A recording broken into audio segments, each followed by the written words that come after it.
Critical Blast, where pop culture gets blasted. Welcome to Cosmic Comics, Games and Collectibles, your zen of geekism.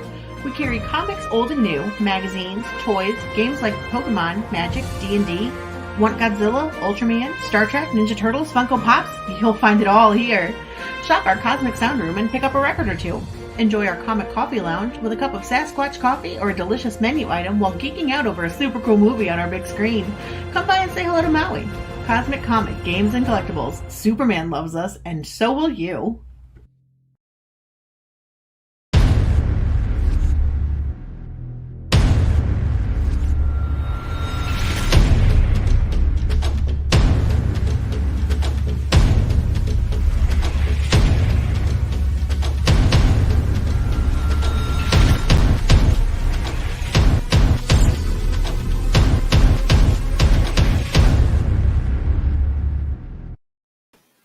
And welcome. Good evening.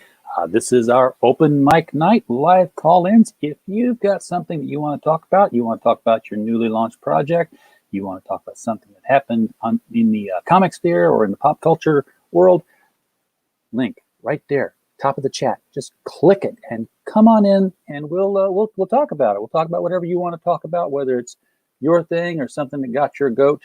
Or something you'd like to point out's a good thing. You don't get very much of that on Twitter anymore, or on YouTube, or anything else on the internet. It's all about, boy, this makes me mad. But you know, there's good news on that front. There is a thing now called Mega Block, and I'm not talking about those Lego ripoffs. I'm talking about this is a tool that would have made Will Wheaton's life so much better. If you don't like a bad tweet, tell us where the bad tweet touched you. Block the tweet, its author, and every single person who liked it in one click. So if the internet's just a little too loud for you, the internet's just a little too not you for you, Megatweet is made for you so that you can be the only person online, and you'll be happy then. Tonight, joining us already to speak their minds, we have James Lee, author of The Steins. James, welcome to the show tonight. Hello.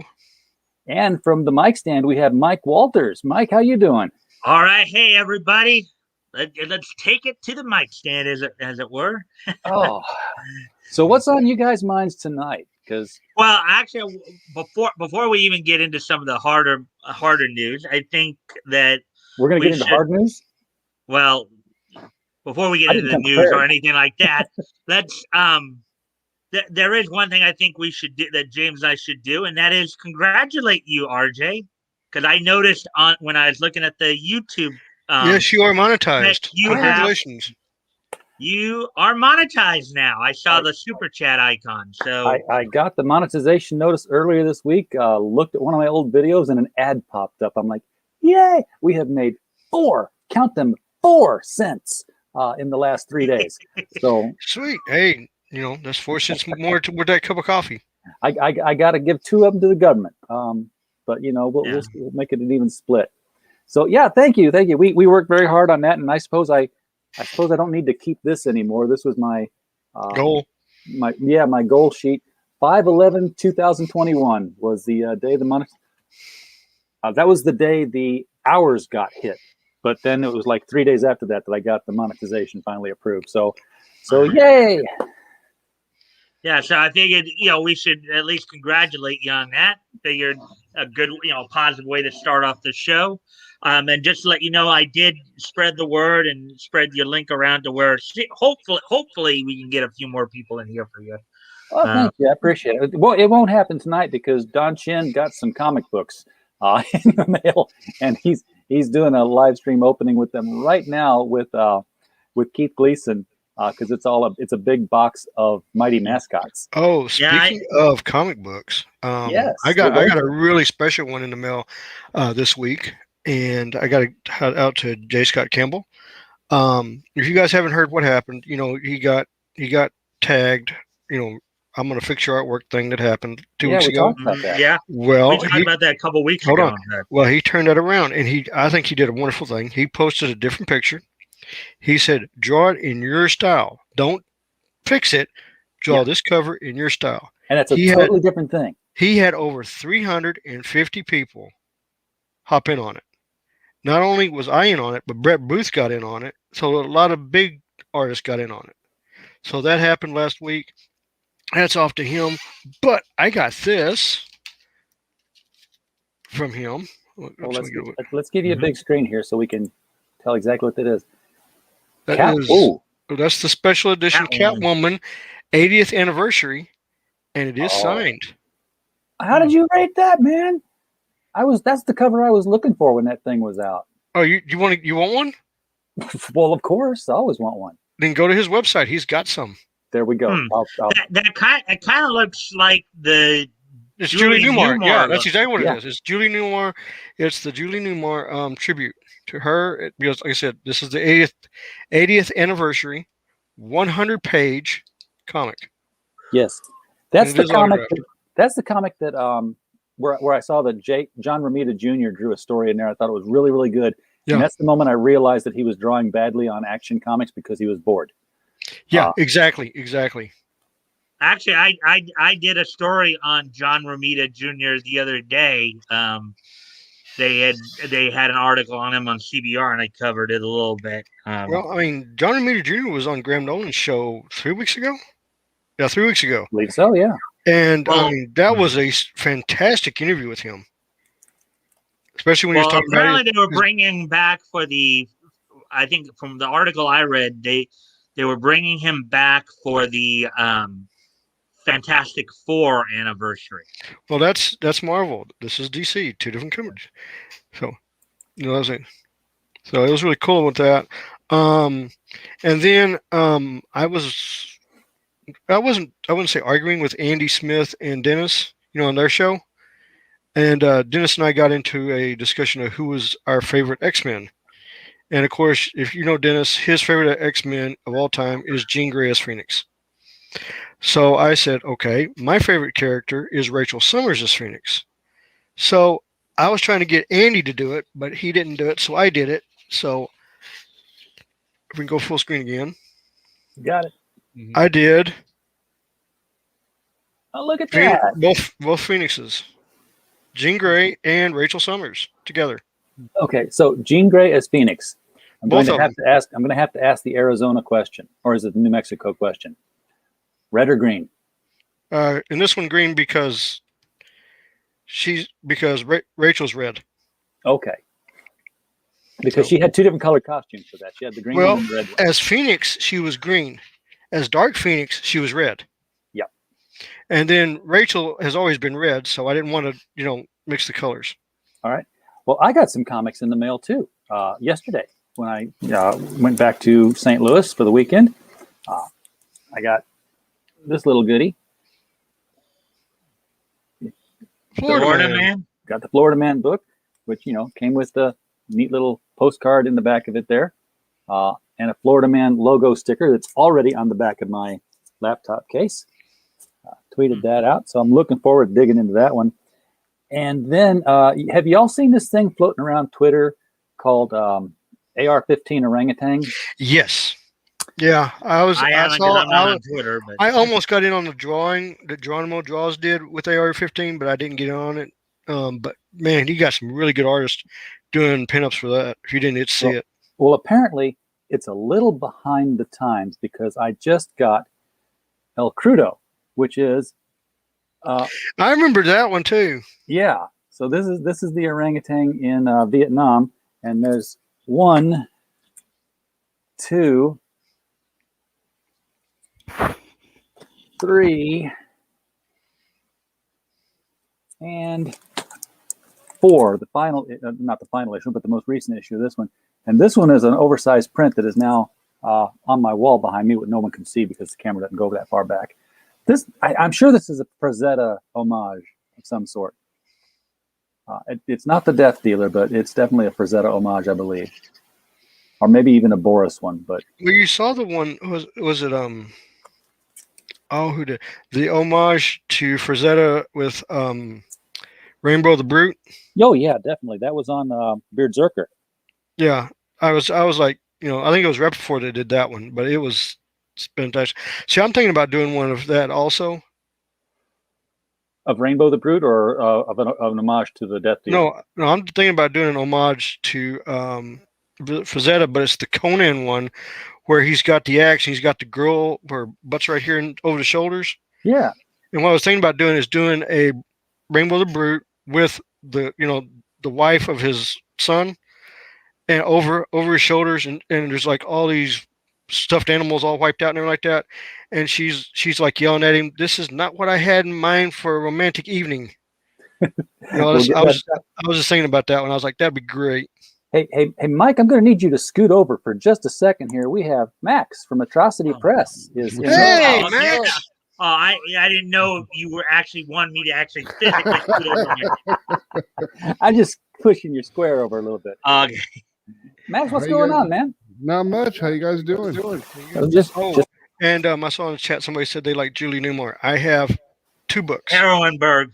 I have it's Batman number, I want to say 500, where Azrael was being Batman, that had the full cover and everything, where the end of the fight with Bane. Yeah. I have that one autographed by Adam West.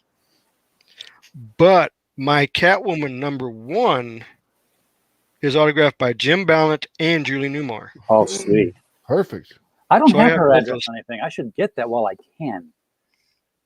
Buy an address. But see, they were here both back in the 90s. Julie Newmar and Adam West together came to one of the conventions here in Dallas. Yeah. And pretty sweet. The thing is, you don't realize how tall she really is. She is really tall. And she walked around in those stilettos. Yeah, and she still does. Yeah, I mean, she's probably one of the most gracefully aged women that has ever lived. Because even today, they showed a picture of her recently, and she still looks fantastic. I think she's like 83 now, but I mean, she looks just fantastic. Well, I'm just thinking, because I don't know if it was her or Lee Merriweather. One of the two had some kind of medical issue that was causing them problems. That was Merriweather. That's Merriweather. She was in the movie. How come they didn't get Julie Newmar in the movie? Because she had left. Remember, she left the series, and Ursula Cat came in. Okay. Catwoman. So she wasn't. So that's why they went with the other lady, and the other lady was a bigger name because she had just won, Miss America and everything. Yeah, that's true. I just didn't know if it was like out during the time, because I remember Eartha Kitt was in there, but I haven't watched it chronologically to see that. Oh, Julie Newmar stops here, Eartha Kitt starts here. And then, Merriweather goes to the movie. I knew that there was that point where John Astin became the Riddler, and that was not any good for me. Yeah. So Heroinberg just pointed out that Julie is 87. And one of my guys is in with us today. Action Toys. Action Toys. It is Action Toy guys. Hey, I got some other comic books here too, by the way, that did not come in the mail, and I don't know if you guys have seen these. Oh, the old are those the new ones or the old ones? New ones. Well, are those the ones that are like? Are those the ones like $1? 98 cents at That's Walmart. what I thought. Yeah. And these got nice stiff cover to them. They're like 22-page books. Do me a favor. Look inside and see where they got it printed from. Oh, you're gonna need. I'm gonna need some bigger glasses, man. It's Disney. They printed it through Disney. No. I'm guessing they went to Ingram Spark. Yeah, originally published in Caxzor Donald,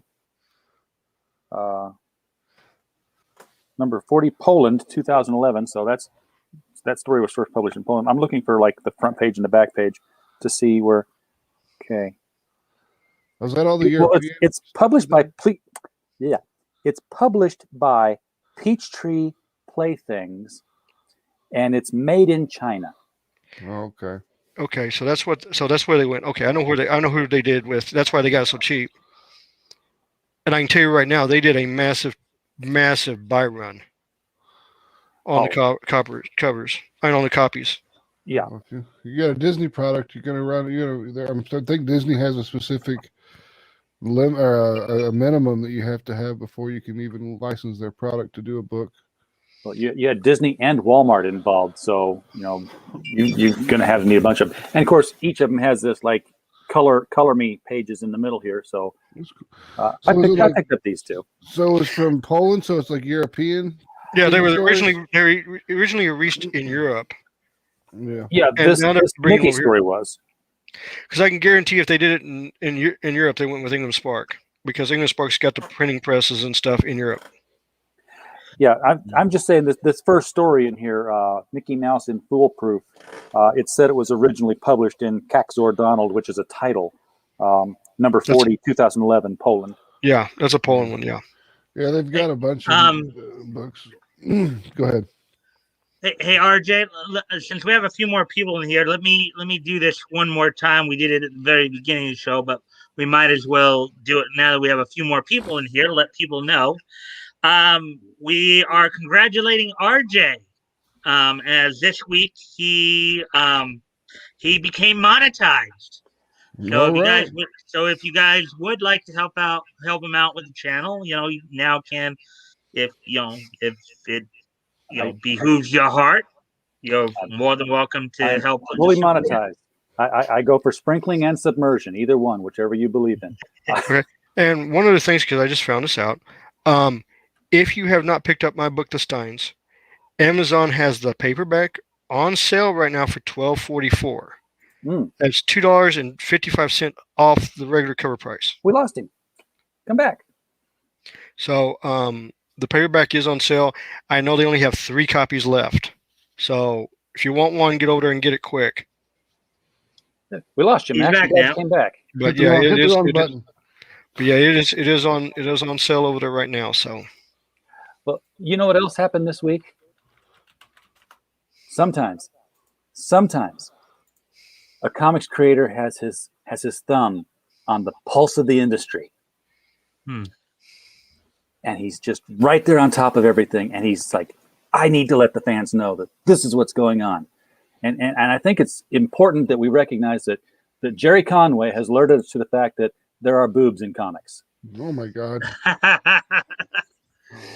Yeah. Don't tell. I would have gone with a different picture of her because Adam Hughes drew her so good. Yes, but the reason I picked this picture is this is her debut, as originally envisioned by Jerry Conway and rendered by Wally Wood. Jerry Conway, the very man who is basically telling Japanese manga artists that they need to tone down the sexuality. Exactly. Well, I'm going to give a big surprise to everybody because this is what's going on in Japan, and I know this for a fact. Right now, Japan has besides the COVID problem, they have a population problem, and that is the childbirth rate has gone way down in Japan, to the point that the government is very worried about it. Now, what they have done is because you have to understand, manga is king production, anime is king production. They have gone to them and say, hey, can you spice these up? We want romance, because we have got to do something about our society, not just going by, because right now the average woman in Japan, and this is fact, doesn't look at having a relationship till they're at least 28 to 30 years old. It's all making money, it's all business, it's all honor, it's all this, and they're trying to tone that a little bit to where they can get their population going back again. So they're pushing marriage, they're pushing relationship, they're pushing everything they can. So as it goes to the American comic book guys, yeah, Japanese are like this. We don't care what you say. We got to take care of our own people. If you want to read our stuff, go right ahead, but we're not going to change it. And that's their bottom line. Now, what I also find ironic about this whole Jerry Conway telling manga that, hey, you need to stop making the breastises so big, is that he and Wally Wood had this little gag going on. Whereas like every issue, he drew her just a little bit bigger to see how long it would take someone to catch it. And finally, Jeanette Kahn did catch it and said, okay, that's funny, stop. But over the years, she's, the chesticles have swollen and unswollen to various sizes. they're it depends on what you need. They're the size of whatever you need it to be in the art.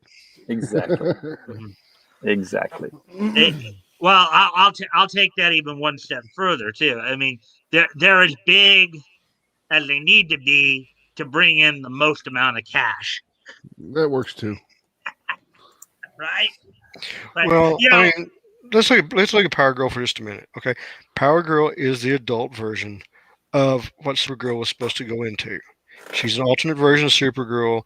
Earth 2. She's of Earth 2. post She is a post fantastic. I like the character. I've always liked Power Girl. It wasn't Supergirl was always in the shadow of Superman. Even when she came out in the comic books, she was always in the shadow of Superman, and she never got away from that. You bring Power Girl in, Power Girl can be her own thing because she doesn't wear the same uniform. She doesn't go by the same name. She does her own thing. She's very independent, which was a good story. I mean, when they wrote it, Well, it was a good yeah, story. that's all. That's all what they should have been. post-crisis, of course. That's all post-crisis. Pre-crisis, Power Girl was Kara, but she had a slightly different story from the Well, she came from from Earth. the She was cover. alternate thing. Yeah, she wasn't the same Yeah. girl. She was Kara Zor-El. She was Superman's cousin, but she wasn't Supergirl, and she didn't arrive in a rocket ship that he Right. found like that. But then that was all pre-crisis. It was All-Star Comics where we were seeing the Earth 2 adventures of the second generation of the Justice League. The full-grown Robin, the Huntress was making her debut around the same time. Helena Wayne, the Earth 2, Helena Wayne, the daughter of Yeah. Bruce and Selena Kyle Wayne. So since we talked about one Jerry, I think it might be a good segue to talk about the other Jerry we were talking about before the stream, Jerry Duggan. lead us into that one. Okay, can I go ahead and bring up the if I share it, will you share it? Of course I will. As long as it's not porn. No, it's just his statements about the comic book reader need. All right. We tell the comic book reader what to read because they don't know what they need to read, basically. Yeah. Well, why don't you let me read it, James? Don't just cut me off like that. Buried the lead there. No, read the whole thing because it's actually what he wrote. I was like, wow. Well, I'm not going to read the whole article. Obviously, it would take a while to do so. But I'm just going to key in on some of the key points here of what he said here. Okay. So in this, Duggan took to Twitter where he wrote, "The folks collaborating on X Comics are cooking up the biggest stories in comics right now." He then detailed, "The goal is to have fun, thrill our artists and editors, and give reader." Now this right here wins the award for most egregiously arrogant and asinine comment I have ever heard from a comic book pro. Give readers what they didn't know they needed. That is just it's got to be, if not one of the most arrogant and asinine statements I've ever seen. Apparently, what comics readers didn't know they needed was to watch superheroes eat dinner. Yeah, I mean, I understand what he's saying, but he could have definitely said it in a much better way. Yeah, that's not. And the thing is right after I saw this, I saw a review on the Children of the Atom issue 3, and because he's going like through some of the pages on it, that I'm looking at them like going, I cannot believe they published this story. I was just floored. I could not believe it. I mean, it was probably one of the worst stories I've ever even heard read. It was so bad. And I'm like, this is why their books are not selling. You think the editors are doing anything more than counting to 22 and saying, "Yep, that's a full book"? Well, no, I think they've got a note in front of them saying, "This is our agenda. This is where we're going, and you better follow it." And I think that went to the editor as well. James, you know something? That's exactly what's being said, because the next comment here is, "The goal is to make the artist happy. Everyone else is along for the ride." Yeah. So that was the very next line that you just well, that you kind of paraphrase there. So And that's what's happening right now with Marvel and DC. I mean, some of their books are selling. Don't get me wrong, some of their books are selling, but the majority of their books are not. Their sales are terrible. yeah, it's no wonder that manga is kicking the rear end of American comics because of this very attitude. In a subsequent tweet, Duggan stated, "Please do not give us your great story ideas. They are for you to exploit." He continued, "Please do not behave in an unhinged manner about the comic books to folks working hard on them. Be cool." Now, this statement, you know what I think he's basically telling, you know something, we're gonna do what we want. You just sit there and read them and enjoy. You just sit there and read them. Shut up, shut up. Sit there and read them. Don't say anything about them. That's basically what he's saying right there. Please do not behave in an unhinged manner about the comic books to the folks working on them. You know, the ones who created them. What do they have to do with it? And you know, don't give us your ideas. You want comics with those stories in? Go out and make them yourself. Do you want Comicsgate? This is how you get Comicsgate. This is where the indies come in. Yes. And this is where the indie comic pros. And I'm talking about everybody that's in the indie comic business. Mm. They've jumped on this. They're going to run on it. They're going to put out better books, better quality books, better stories, and you're going to see that's basically, I was around when Image did what they did. When the artist went out to Image. Yep. I was around. I saw all that go down. Now, do I think that should happen today? No. I think what's going on with like Graham Nolan, Andy Smith, Shane Davis, EVS, you have talented people. The means to get the message out now works so much better than it did back in the 90s. It's easier to get the books out now, and people are wanting these books. Because back in the 90s, you had Image, you had Marvel, DC. They were putting out good books. They were putting out good stories. So it was a lot harder for the independent books to get out and get a big following. And now, because of what's going on with the big companies, more people are turning to the indie books. Yeah. Mm-hmm. Well, also in contrast, to show you how times have changed in terms of how comic pros, their opinions of fans and stuff. Sheldon Meyer, who back in the 30s was the guy who created Squibbly, right? Now, in October of 1937, Squibbly was being published by Dell Comics. He was being published in the Funnies. Okay. Now, what they would even tell you in the comics was kids sending, so the page was, you had 4/5 of the page was a Squibbly feature, right? And then the last fifth of the page was a feature called Why Big Brothers Leave Home. And so what they did with this, now, Squibbly was within his world, was basically an amateur cartoonist. He was a aspiring comic book writer per se.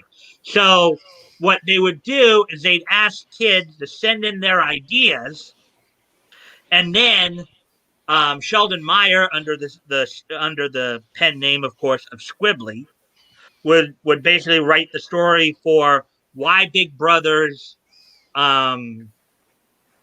Leave Home. And I'll give you a couple of examples here. What I read on, a couple of them that I read on Friday.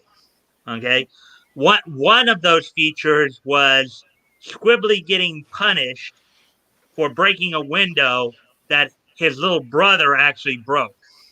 You see his mother spanking him, and he said, I didn't do it. And his little brother's over in the corner there with the slingshot. And then the second story from that was a reader actually suggested, I guess they had an idea where they were suggesting nicknames for Squibbly's little brother. And the one that ended up sticking was Dinky. So the idea of Dinky Gibbet, being named Dinky, came actually from a fan, and they incorporated that into the why Big Brothers Leave Home part of the Squibbly feature. So, just a little comics history for you guys to just see. Like back then, they were happy to let people make suggestions and then incorporate them in. Here, it's like, you're not good enough. Yeah. You're not good enough. Well, Adventure Comics went all in when they were doing the Dial H for Hero stories with the boy and the girl teenagers. Their names escape me at the moment, but they had the H dials, and they would dial HERO and turn into a random superhero, right? With full knowledge of their powers. And I believe Chris was one of the kids' names. Chris was one of them. I just couldn't remember the girl's name. But that was completely done. As soon as they transformed, it would be like, there you are in costume, and there's a text box that says this character created by this fan, age such and such, from so and so in the world. And I hadn't actually read any of the Dial H for Hero stories yet, but that'll be something to look forward to look into that. Yeah, you created a superhero and got it in there. The thing about that is you can go further back than that, and it actually started. Well, in Japan. That was 1937. Well, yeah. Well, yours was 37. But I'm talking about while we were alive. You can go back and you can look. One, Toho did it twice with their Godzilla stories. Jaguar, that came in from a person outside of the studios, drawn and everything. That's why, and it won. Same thing with Biollante. The story of Biollante came outside of Toho also. So there is points where you can go back and look where companies went out to the fans, and they got good stories and good things from the fans. A lot of the great artists that are around today, Alex Gardner, J. Scott Campbell, Brett Booth, Dan Fraga, they were all, even myself, they were all, Kelsey Shannon, all fans of comic books. We wanted to draw all those. Those comic book characters. I'll be honest with you. The two characters I wanted to draw the most when I was young, and I just got out of the army. Vicky Grant and Chris King. Those are the names. I wanted to draw Batman, and I wanted to draw the X-Men. Those were the two I wanted. And did I get to do it? The Batman. When Bob Kane bought my Batmans, I was like, "Yep, I made it." That was that. When you have the creator of Batman buy your artwork because he loved how you did Batman, that's the biggest compliment you can ever get. Now, where'd he buy your artwork at? How did that? San Diego. I needed gas money, and he bought them. That was when I met Bob Kane. He gave us my business card and everything. Nice. Speaking of making comics, Max, what's Atrocity Press up to? What are you guys doing? We're working on a book called Human Hunters right now. We got a Mary Machine Gun issue 2 coming out in the end of June, beginning of July on Kickstarter, and then we'll do an Indiegogo after that. And then with this Human Hunters book, it should be ready in about 2 or 3 months. Now, is this in the same world as Mary Machine Gun? It is. Most of our stuff will be in the same universe. The Neo Tokyo stuff, when it's the future stuff, it's not in the same universe. It's its own. Neo Tokyo is its own universe. Looking at that, look at those standees behind you there. Is that Mary Machine Gun in one of them? You got a Mary Machine Gun standee? I do. Yeah. Let me give her a whole screen here. Very nice. Who's that behind her? That's Vampirella. Of course, you've got to have a Vampirella. If you're gonna she's got to have Vampirella. My LCS guy has a Vampirella in his store. It's just a thing of beauty right there as soon as you walk in. Hey, RJ, I think Comics Talk with Pops Van Zen has a question there for Max, it looks like. Ah, yes. Max, how did Neo Tokyo end? He wasn't getting any notifications near the end. I don't think he's talking about maybe the series, but maybe the campaign. Yeah, that's weird. Campaign ended fine. We were funded. Everything's good to go.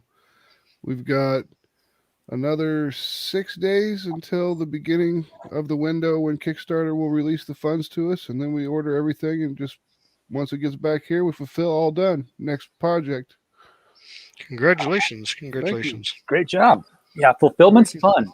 I like it. Neo Tokyo never ends. I mean, when did it start? Was it Akira that started it first, or was it before? Or was there something? It was Akira. It was Akira, I think. Yeah, because then Genocyber had it, and then everybody in Kitchen Sinks used Neo Tokyo. Everything's used Neo Tokyo. It's kind of just the Is there like an open source city or something? Yeah, Pretty it much. basically is. In Pretty Japan, much. it basically is.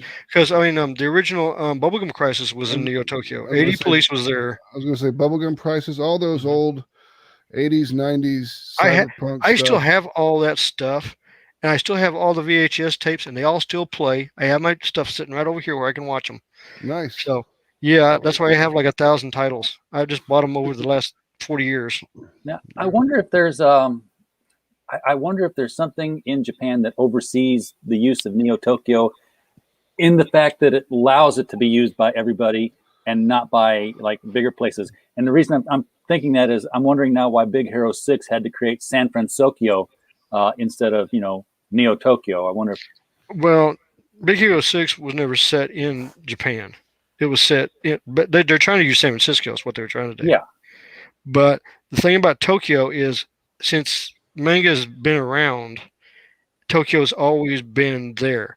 So it was a fair use thing. So everybody agreed to it and ran with it. Yeah. Even with Neo Tokyo. So someone was asking me if I was going to try to copyright Neo Tokyo, and I'm like, no, I can't. It's open source city. yeah. I mean, it's like Drow. I went and looked at that. Nope, it's open source. That's why they didn't copyright it at who owns D&D? Wizards of the Coast. Yeah, because Drow goes all the way back to the 12th century. Yep. Dark Elves, Drow, 12th century. And I'm like going, that's older than Dracula.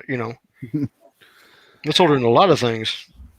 Most definitely. So yeah, your book is copyrighted. You just can't copyright the idea or words. Yeah. And that's why what was it? Happy Birthday lost the copyright suit to that, because the actual music they use is older than the words, and the music's open source, so the words it can't be copyrighted. Hello, Eric McIntyre. Hey, Eric, how you doing? Oh, so what else is going on here then, guys? I mean, I came in with no agenda. I was driving all day. I'll throw this out there in case they're watching in the chat. I was sitting on top of my phone the entire drive, waiting to get a buzz from the Indie Volt folks to have the Sunday Funnies show on, and I did not get my Sunday Funnies today. So my entire drive was fraught with tension and anxiety, which had no release. So I did not get to listen to my friends do their Sunday Funnies show. And like I said, last week with everything that went down with Jason Scott Campbell, which again, I got to give kudos to him. He took the high road. He did a phenomenal job. Everybody that took part in that event, because I'll show you the one I did for that little event. This is the one I did here. So I can get the camera, but this is the one I did here. It's pretty good. That's the one I did. Yeah. Well, he's got that special Venom cover coming out, so I mixed the two together. So that's Venom with Black Cat. So that's the one I did for it. So I want to see somebody take all of those pictures of Black Cat and just superimpose them one on top of the other. And have them flip. Have them flip, just like a movie. Just there's so many. I think they're at 300 or 302 people have replied. So like I said, even Brett Booth did it as well. So there's been some really cool ones in there. Yeah, as I've been doing like some of my, even before I doing my current little project with this, with the idea of looking back at comics history when I was just doing the DC, one of the things I realized as I was doing it was how comic books were back there in the 30s as compared to today, because I don't know if some of you guys probably remember this as you were growing up and you go into the doctor's office and there would be like they'd have the magazines and stuff like that. You'd have the highlights magazines for kids. And as I would look over some of the comics in like the early days, the 30s and stuff like that, even early 40s, they seem more reminiscent of what highlights because now granted with more of a comic emphasis, mind you. They'd have like activity pages, they'd have text stories, they'd have ads, they'd have all these, very cool and different things in them. Goofus and Gallant, the Timber Toes. I was all over that. That was some highlights. Yeah. Now the majority of comics back then, I think, as of October 1937, I think DC and Centaur were the only two companies that were predominantly or primarily doing original stories. Many of the other companies, it was still kind of mixed. You'd have reprints and originals. Those are the two companies that were doing primarily, newer original material. Squibbly was, what I was referring to with Squibbly earlier is one of the examples of more of an original where they weren't getting it from the paper and reprinting it. They reprinted a lot of newspaper prints back then. And at that point in time too, there were like 7 companies publishing 16 books during that time period. And as of October 37, it was just something, and something that I just, as we're looking through it, it's just interesting to find out all these little tidbits here and there as you go along and stuff like that. We did an interview with Rick Stacy, and that was pretty interesting. Learning all about like all the way they did the old school Superman. You know, go outside. Okay, I'll be right back. We've lost 2. Do you have to let her out now? Yeah, she's got to go. I'll be by myself with 3 icons. No, we actually talked to Rick Stacy, who did Superman stuff back in the 50s, I believe. Oh yeah. And he was interesting to talk to because he was talking about how they basically, in order to get comic books published back then, you had to go around and like he would go to like places like Hostess and do the pitch for why they should, give them the money to print these comic books. Because your advertisers paid for your printing back then, and then that would cover everything like that, and then you made money off top of it. And they created this whole miniature city of Metropolis. He's a teacher at an art college, and the art college built all the miniatures and put this whole city of Metropolis together, and he carries it around with him everywhere he goes. So like, when he goes to like any conventions or anything, he can set this thing up, and it's set up to where it all just opens up and lays out. They designed it to where it can be all packed down real tight and everything. I mean, it was pretty impressive. Nice. You can have little miniature Superman on a wire that you would just float over the city. fly around. There's been a ton of, and I've just jumped on this topic out of nowhere, but there's been a lot of novels written about the superhero characters, and I think they're still doing them. I just don't see them pushed so much anymore. Well, I don't think there's that much Western novels of superheroes coming out now. No, I mean actual, a novel about Superman and a novel starring Batman. I mean, for a while there was a lot. There was, but I think now they've gone away with it, because I remember back in the 90s when Batman came out with Michael Keaton, there was a rash of novels that came out of Batman. Yes. It was like, I think they had like 12 to 24 novels came out real quick. I mean, they were just bam, bam, bam, bam, bam. And they were the anthologies too. There was like, the greatest Batman, more adventures of the Batman, further adventures of the Joker, and then further adventures of the Catwoman. Right.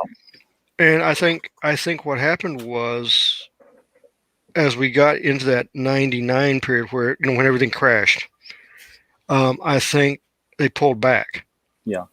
Because they were doing one for like the entire Justice League series, one at a time. There, they had they did one for each character. Yeah. And I know I had Superman, Batman, Wonder Woman, and the Justice League. And I have the Batman one, and I have the Catwoman one. So I have those two. They're good books. They really were good books. Yeah, and there was they were doing it for Marvel too. There was the Lizard Sanction. Different Spider-Man books. But I think they pulled back on that because of the comic book sales were going down, and especially when the market crashed. I think when the market crashed, everybody pulled back on everything. What made me What made me think of this was Max talking about this little miniature metropolis that they were carrying around at conventions, and how you could see, have Superman fly out of it. I was joking there, but There was a CJ lot of- Cherry, Well, CJ Cherry in her kind of book, more akin to Candor, huh? Kind of more akin to Candor. No, but I mean, kind of, but- there was a lot of things back when conventions weren't Hollywoodized or Hollywoodized or whatever you want to call it. There was a lot of things you could go into the conventions and see that they'd have things set up, and and now, I mean, the last convention I went to, I think was Acon. I actually went to the Japanese convention. That was the last one I went to. Now I'm planning on going to the one in September here in Dallas. I think I got put on the guest list, so I think I will be at that one. Cool. But that's going to be, and it's going to be a big one because they're going to do the K. Bailey Hutchison, which is a 1 million square foot building. Yeah. I had to turn down the convention appearance coming up in October where I normally go because I'm just too far away right now. I'm not going to be there. I don't know what's going to happen. I don't want to take the time off to do it now. Well, see, Andy Smith and Dennis, they did one in South Carolina like 2 weeks ago. And they had a good time. They had a good crowd.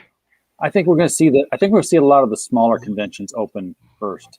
Well, like I said, this one's going to be September, so there's going to be smaller ones are popping up. Yeah. Planet Comic Con in Kansas City says they're still going to open up towards the fall, so we'll see. Yeah, like I said, the one here in Dallas that's a big one. It's going to open up here in September, so I think it's the second week or third week of September it's going to open. Yeah, but CJ Cherry's novel, that was a Superman novel, was actually Lois and Clark cover on that one with the Dean Cain, Terry Hatcher. That wasn't a bad series. That was not a bad I didn't series. think it was either. But she introduced this concept where he had to fly overseas to somewhere. And she introduced this concept where there was an arrangement between Superman and the FAA over Metropolis, where there was like a tunnel that was just like, this was your air tunnel for leaving the city. You would circle around until you got into your flight pattern. You would take off so that, airplanes wouldn't wreck into Superman. Like that would be a real big problem or something. But well, think about it. It would be a problem. You would have a problem because you think about bird strikes and what they can do to planes. You got Superman. The one thing I liked about the Superman movie that came out in, what was it, 2004, 2005? Superman Returns. Yeah, Superman Returns was when he went up there to save Lois up in the plane, and they caught him on radar. I was like, why didn't they do that in the other movies? He's not stealthy. He's like a brick. Yeah. He should be picked up on radar no matter where he goes. But he's also got, more maneuverability. I think Superman's smart enough not to crash into an airplane. Yeah, he's not like a bird. Still, but the pilot's not that, And that's what I'm saying. Superman, but still- The thing is, what you'd have to take into consideration, though, is if Superman crashes into the plane would actually would get more damage than Superman. Yeah. Michael Gonzalez, Neotheric author, has taken his kids to a convention in Asheville yesterday. So good. Glad that they're popping up. Yeah. I'm glad people are going back to the conventions. Yeah, I'm ready to go. I just we're itching for it. I'm ready to go back to conventions. I'm just not ready in my life at this point yet to get things going with conventions. I got too many other things going on. I've still got the new job, traveling back and forth a lot, and it's getting ready to start fulfillment for a lot of the clients that we've booked through Critical Blast Logistics. I had my first three. I'm like, okay, well that's gonna be like I'll do this one, then I'll do this one, then I'll do this one. You know what? They don't all follow the same schedule. No, they're all together. They all show up together. And that's how exactly. They're all coming in together. I'm like, oh my God, this is gonna be. See, that's the thing I learned about when I did it with my publisher, and then when it switched over to England Spark as the printer, is like you're sitting there and you're like, have you got the list from England Spark of orders? They don't show who bought what, but they give you the max amount of, well, this is how many digital, well, it's not digital. This is how many paperbacks that went out this month. This is how many, and you have to figure out. And the weird thing is then you get an invoice. That's the United States. Then you get an invoice from Canada. Then you get an invoice from New Zealand. Then you get an invoice from England, and then you get an invoice from France. I don't know where it was, like France, but I had like 6 different invoices or books. I'm like going, okay, this is going to look weird. So I'm watching my bank account. I'd get deposit pounds switched over to dollars. Whatever, the francs switch over to dollars. New Zealand's dollar. I mean, I was just sitting there going like, oh boy. Yeah. And then then there's always the currency conversion fee that takes place. Well, no, I didn't get it. I didn't get that. Oh, okay. Because it was electronically. Because it's electronic. There's no actual. Well, you see, all of mine electronically deposits to PayPal, and PayPal does that. Yeah, Yes, PayPal see, with England Spark, I can get it going directly to my bank account. Yeah. I bypass PayPal when it comes with England Spark. One other piece of more in the realm of pro wrestling that I wanted to bring up too that happened this past Friday. Jerome Young, better known to wrestling fans as New Jack, passed away at the age of 58 from a heart attack. I will be honest with you. I didn't think he was going to make it this long because of all the damage he did to his body. And a lot of the wars he was as somebody who worked with the NWA and did some work for New Japan Pro Wrestling, most of these guys, if they make it to 60, they're lucky. They're lucky. 70, very lucky. I mean, the body, the total destruction of their bodies, and I mean, especially when they go overseas to Japan, they do a lot stricter, shoot fight type wrestling. If you watch that one with Moxley and Nagata's 53 years old. He's 3 years older than me, but his body and how he looks is 10 years older than me. Mm-hmm. I mean, there were a number of pro wrestlers who wrestled well into their, 50s and Terry Funk was one. Yeah, I think Terry is an enigma, and I mean, seriously, my dad was his pastor, so I know, when it comes to Terry Funk, Dory Funk, the Funk family, as a little kid, I saw them on a daily basis, basically. Right. So that's a completely different story about him. Well, the Funk family is somewhat of an enigma because it's kind of funny. Terry wrestled well into his 50s and 60s. Dory is still around, but their father passed away, I think, at like age 53 or something from a heart attack back in 1973. Well, you have to understand something, and this is the same thing with like Haystacks, Calhoun, and everything. Back then, they didn't know about cholesterol. They didn't know about taking care of their bodies. And they would eat and drink and party and just go and go and go like that. And Dory Sr., Dory Sr. passed away before I was cognitive enough to remember things. But, Dory was a big guy. He wasn't thin. He was a big guy. And that's what happens to a lot of the wrestlers in those days. They were talking about who was two wrestlers that really took care of themselves. Two guys that really took care of themselves real smart was Edge and Christian. Edge and Christian would wrestle. They would go to their hotel rooms. They would not party. They wouldn't drink. They didn't do drugs or anything. And they just, that's how come they still looked so good they do today. Another one was Kevin Von Erich. Kevin Von Erich, unlike his brothers, was married with 2 kids. And Kevin would go home to his wife and kids. And that's the thing. Yeah, the thing was, I think Kevin, much like his dad, really didn't. It's like he didn't necessarily want to go out to other territories. It would seem like Kevin went first. Kevin went out to other territories first because he was the oldest. So. Well, no, he had an older brother that died at like 9 years old. Yeah. But Kevin, he wrestled in Crockett promotions. He wrestled in Florida promotions. He would go every place like that. Yeah. So yeah, he and then they'd all go to Japan. Mm-hmm. They would all go to Japan, and then they would go to Europe and wrestle, and they would go to Israel all the time and wrestle. Right. So that was the thing. I hear about going to Japan all the time. I've never heard of them going to Israel. Oh yeah, here's the thing. Here's the thing about the world class. One at a time, guys. Because this is something a lot of people don't know. The actual world class championship, heavyweight championship belt, the real one, is in Israel. It's on display in Israel. I know exactly where it's at. But yeah, and Kevin's last match, his farewell match, where he wrestled with his 2 sons, was held in Israel. And he faced off against Marty Jannetty and I can't remember who the two guys were. I want to say it was he just passed away because of cancer. But I can't remember the other two guys. But I know Marty Jannetty was who he pinned. But that happened in Israel about 4 years ago or 5 years ago. So they're all hiding behind the belt this week. Well, yeah, because as I remember, I don't know, it was 87 or 88. World Class had an event or had a tour in Israel. In fact, I think that's where I think they even crowned their first. I think they crowned a new championship there or something like that. Well, their first one actually happened in '85 because that's when Mike got the staph infection, almost died.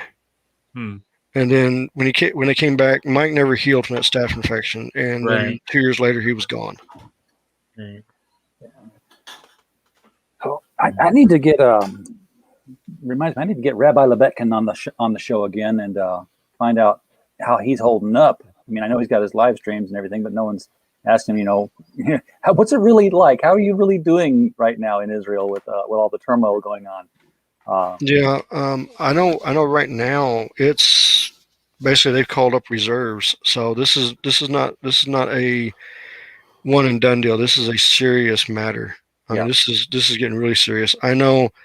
Okay, you guys are gonna have to. I'm not exactly sure what exactly you're talking about. So here's what's happened. Right now, Hamas and Iran has basically gone berserk and have started attacking Israel.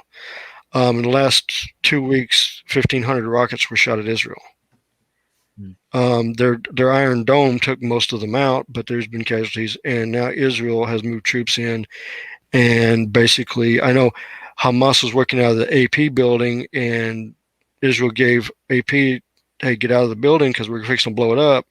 AP didn't believe them, and sure enough, it got hit. Yeah, AP. What's AP? Is that Associated Press? Okay, so press. Yeah, that's what I figured it was. I just wasn't sure if it was the actual news organization or if AP was something else entirely. No, that's the actual news organization. So this is a very serious thing. Atrocity Press. Atrocity Press. There you go. Israel doesn't screw around. I mean, you sit there, you a couple of terrorists say, "Hey, we have a handful of Israeli hostages," and they're like, "You have a handful of martyrs." No, actually, that's not what Israel will do. They will actually go get them. They'll pull them out. Yeah, you can go look at the. You can go all the way back. I want to say it was 57. But there won't be any negotiating. When they came in, when they went to, it was Ghana. I think it was Ghana, and they had the hostages at the airport, and they raided the airport and got them out before anybody knew it. Every time they used to do it to where every time there was a terrorist attack, they'd figure out where the neighborhood the terrorists came from, and they'd bring the bulldozers in there and just level places. Well, now they're not using bulldozers. Now they're using areas, pinpoint accuracy rockets and stuff to take out buildings. Herrenberg telling us it's up to 3,000 rockets now, and the Iron Dome tends to take about 90%. So that's 300 rockets that hit. But I mean, but the Iron Dome is proving to be effective. Yeah. Oh, and then of course, Gal Gadot almost got canceled for for her tweet showing support for her home country and saying, "Hey, let's all hope that we get something peacefully resolved here." Can't do that. You can't do that. The woke crowd doesn't like Israel.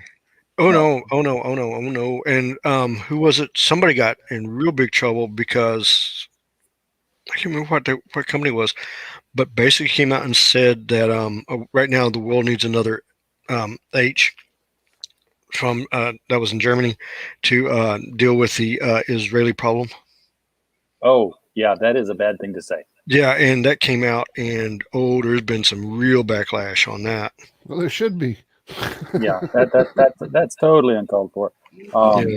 Yeah, I mean, like, I remember back when Clinton was president. 76. Thank you on that one. Yeah, 76. Herrenberg is our almanac. He's better than Google. We I was like 5 I do pretty when it well happened. too in that regard in some areas. So yeah. Entebbe International Airport. Yep. Another thing I was thinking about, I saw this earlier this week, and I can't remember if it was a crowd fund. I want to say it was. We were talking about wrestling.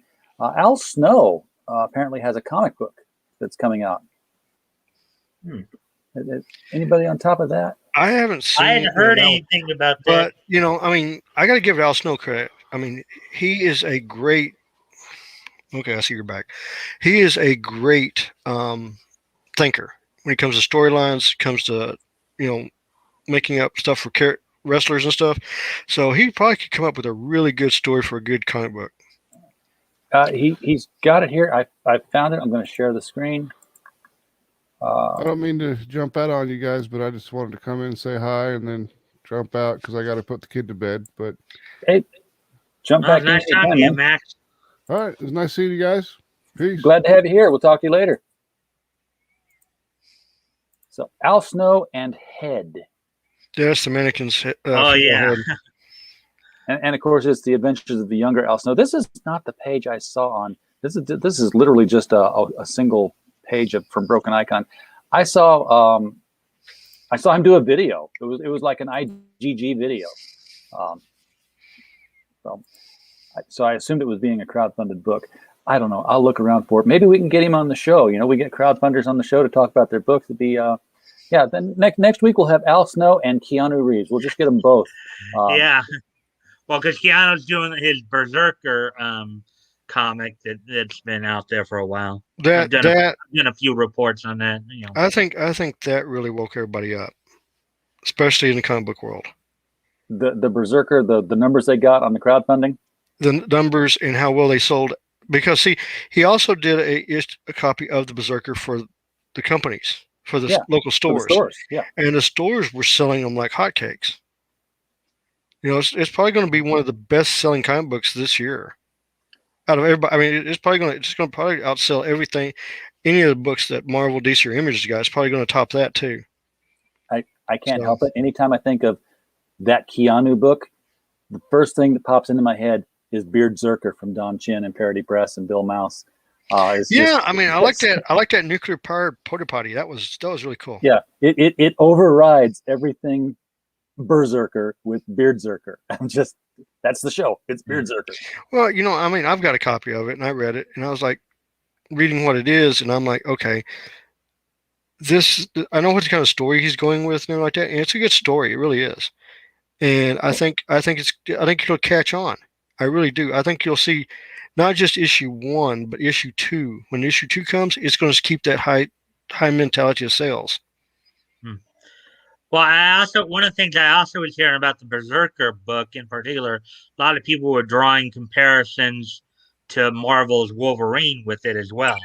Well, kinda, but there is some familiarity with Wolverine, but there's enough differences. I mean, he doesn't have the skeleton. He doesn't have the claws. Where they're not going to have the Superman Captain Marvel issue they did back in the 40s and the 40s between DC and Fawcett. Yeah. Well, no, what I'm getting at is there's enough between what Keanu did to make it original.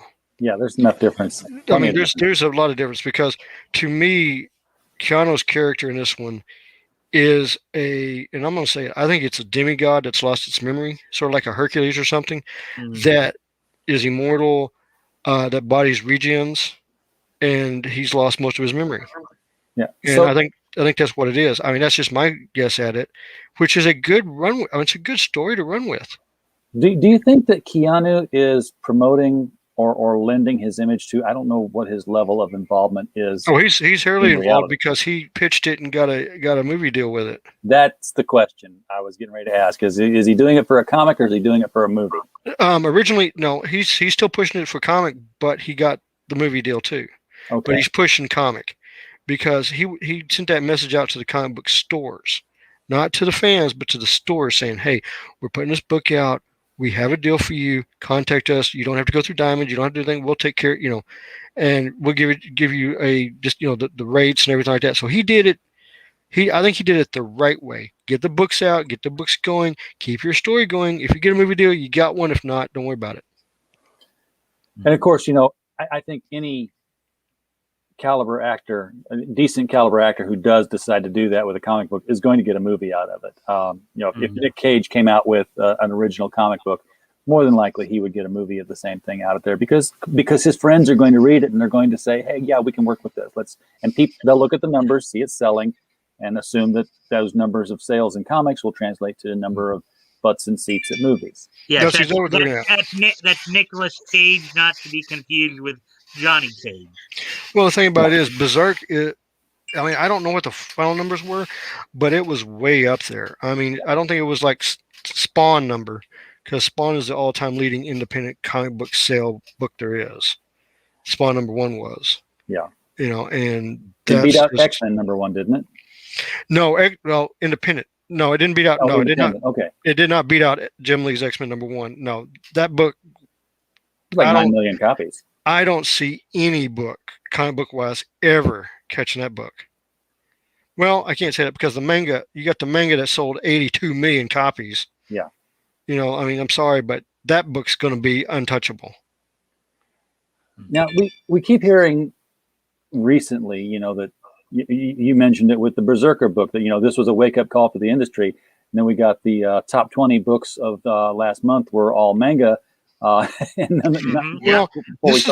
is what's going to have to happen. This is what's going to have to happen. And it's done that once before. When you have one guard replace another guard. We had the writers of the 80s, 90s, Chris Claremont, Nolan, all that stuff.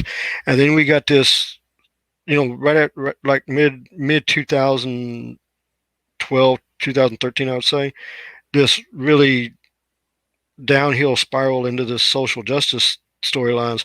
And I think it's going to be another, especially with DC. I think DC is going to be quicker than anybody. Main reason is because AT&T is going to get really upset. Like I said, October is going to be, I look for something to change in October.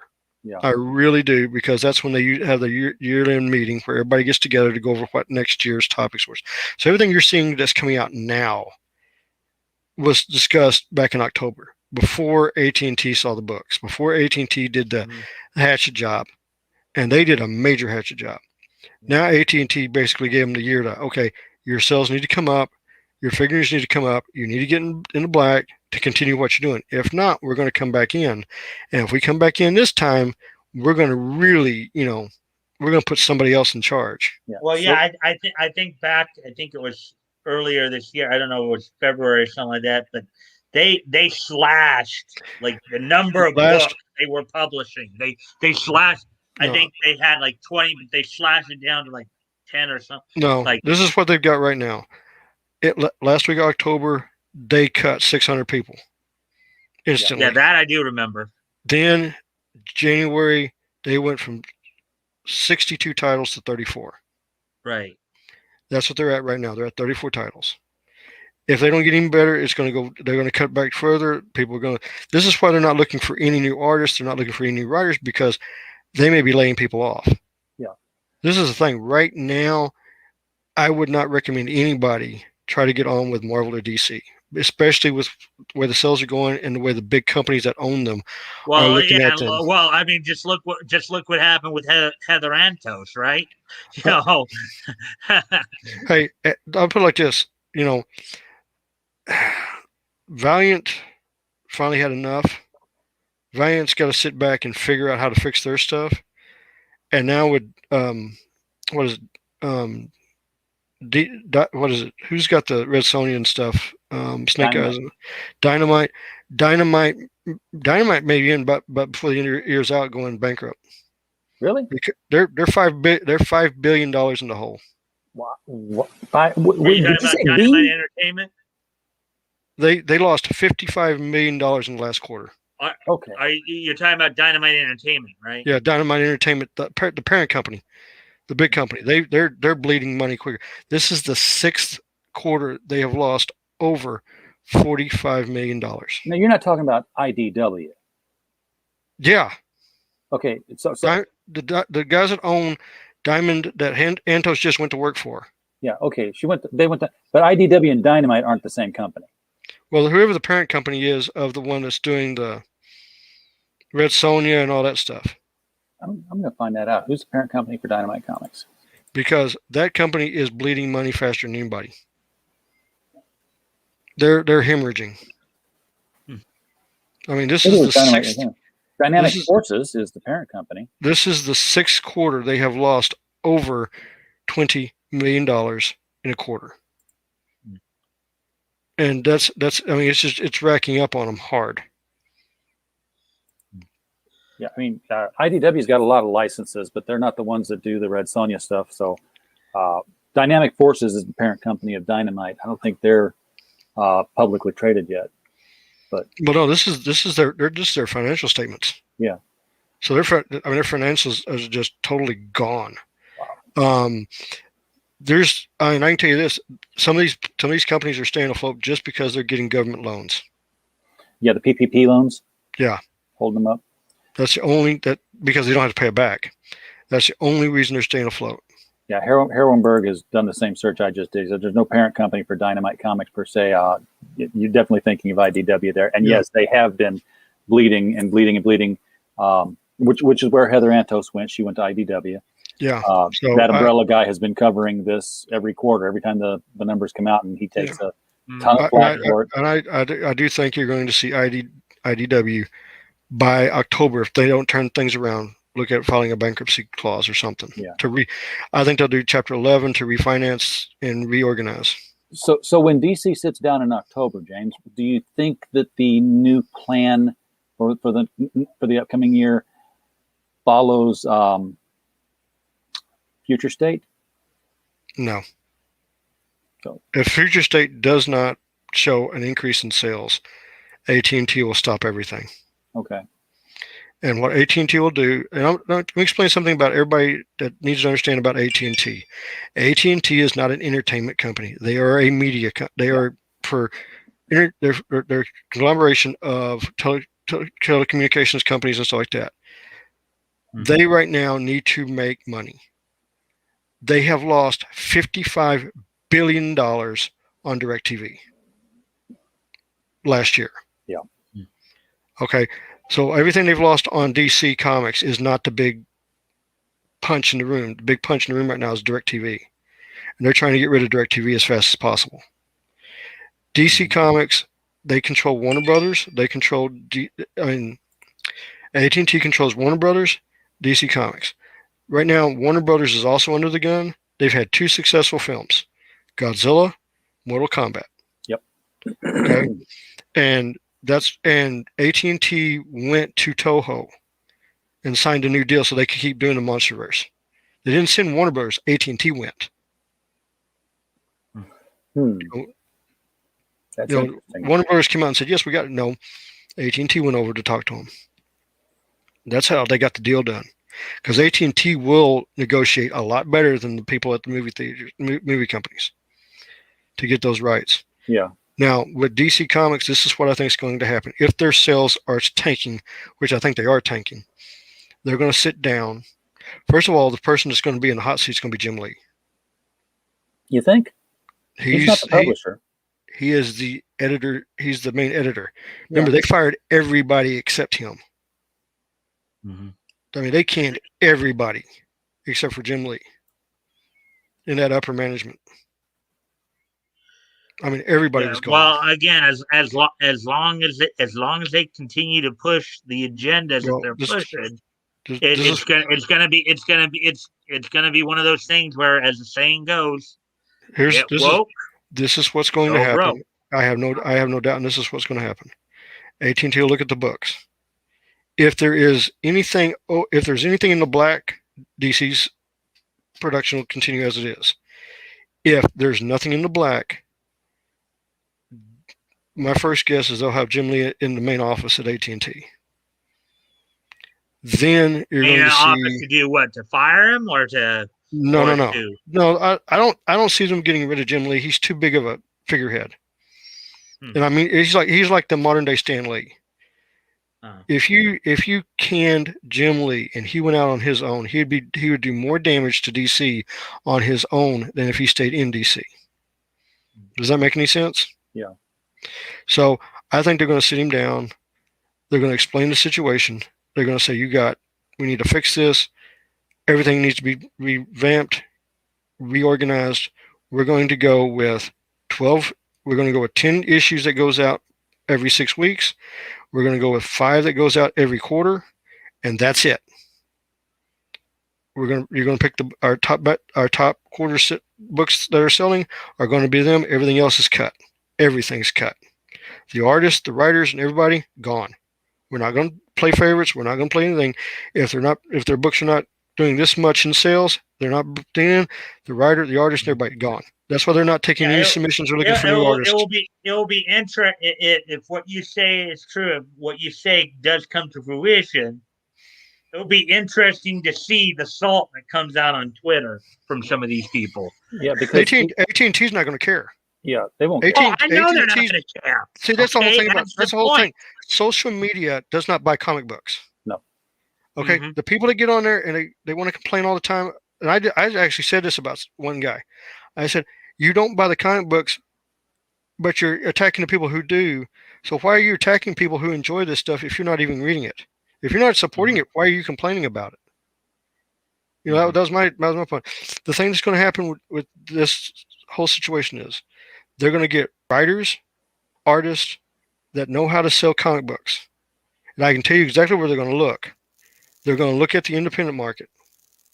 They're going to give them, the writers are going to get more free reign to write the stories. Like if I was given Batman, I'd make it very dark. I'd make it very detective, and I'd go that way. Because why? He's known as the detective. That's what Ray Charles always called him. He never called him Batman. He called him detective. Yeah. Well, make him a detective. Make him. He hadn't been a detective for years. Yeah. He's been a Deus Ex Machina kind of detective. And make it really dark. You know, sort of like The Killing Joke was dark. Do it like that. Run that. Superman. Superman is the glorified pinnacle of what is good. Keep it that way. Run with it. You know, Wonder Woman. You know, the books that are selling. Go with those. And push those narratives. And watch your sales go right back to the roof. If they want to get the sales up, they're going to have to. I agree. They're going to have to get rid of Future State. Future State's not going to be selling across the board well enough. As I understand it, the people who are writing Future State, aren't they trying to like really make it like super woke or something like that?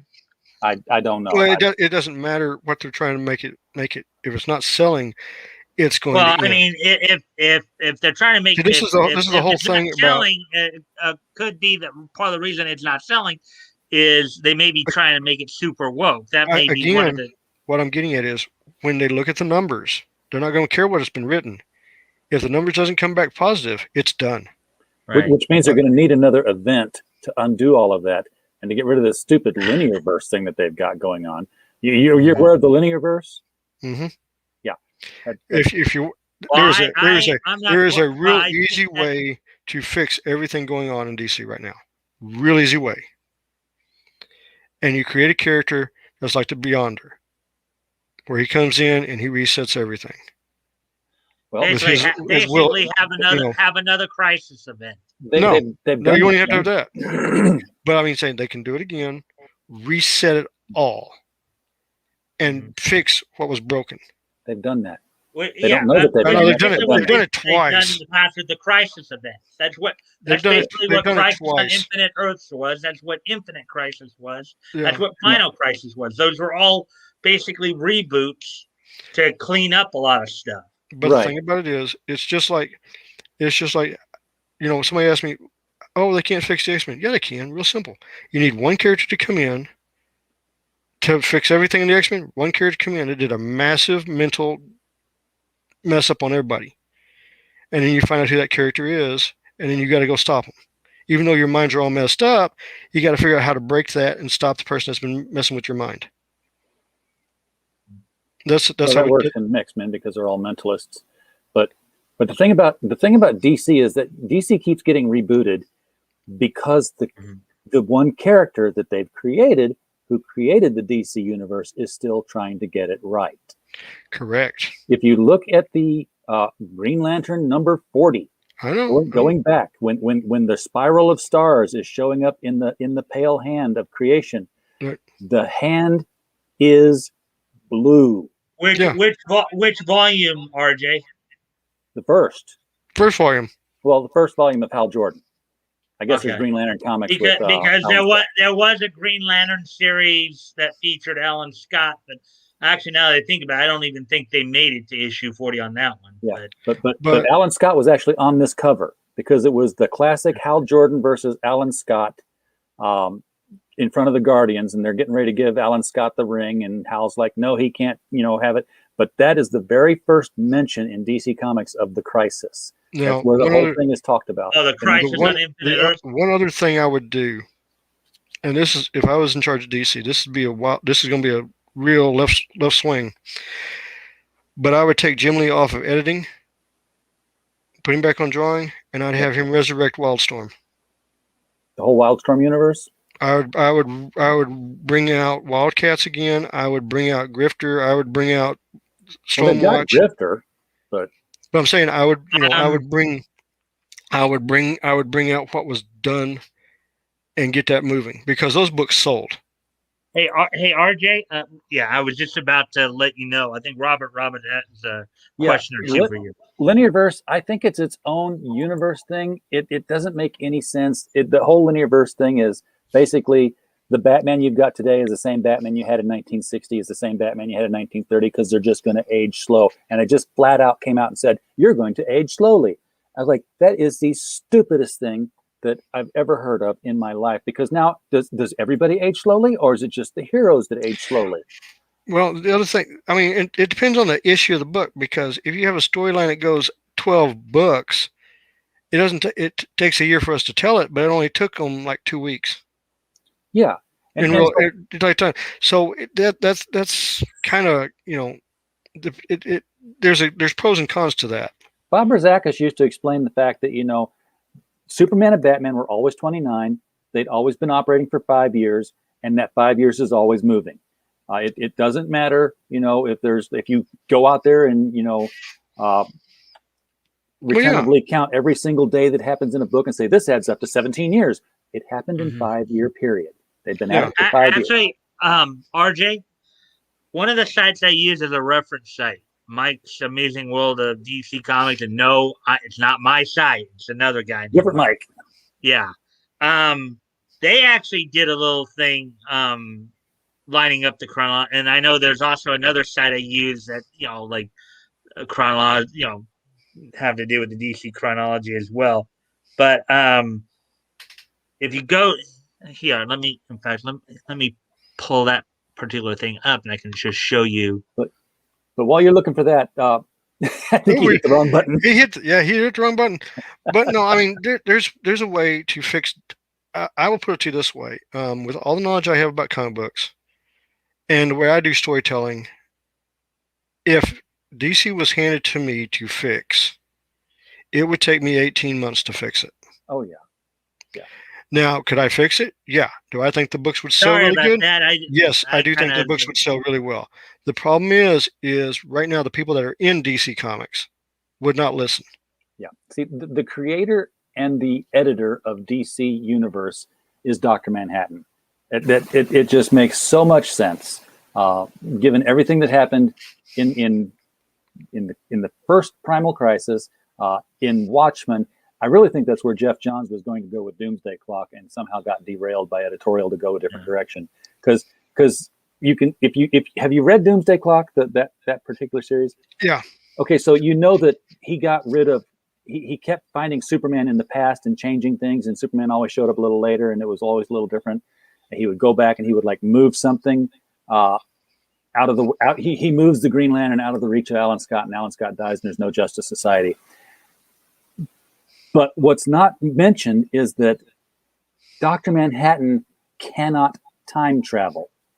So there is no going back to doing this thing.